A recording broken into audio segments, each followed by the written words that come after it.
यह उस समय की बात है जब कोरोना की पहली लहर आई थी और सारे मजदूर शहर से गांव की ओर जा रहे थे। उस समय एक पत्नी अपने पति का इंतजार कर रही होती है और मन में क्या भाव है सुनिएगा। कारखाना बंद हुई गईले हमार पिया घरे ना अइले हो। कारखाना बंद हुई गईले हमार पिया घरे ना अइले हो।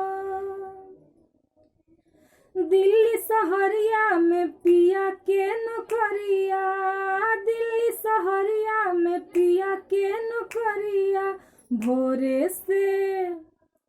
भोरे से साँझ हुई गईले हमार पिया घरे ना अइले हो। कारखाना बंद हुई गईले हमार पिया घरे ना अइले हो।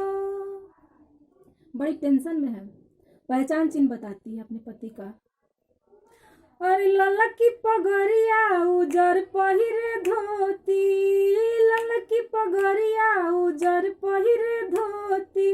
लमहर अरे लमहर छरहर बालमुआ हमार पिया घरे ना अइले हो। कारखाना बंद हुई गईले हमार पिया घरे ना अइले हो। कारखाना बंद हुई गईले हमार पिया घरे ना अइले हो। धूप अनहरिया में चलले डगरिया, धूप अनहरिया में चलले डगरिया। छपराया के दुलरुआ हमार पिया घरे ना अइले हो। छपराया के दुलरुआ हमार पिया घरे ना अइले हो।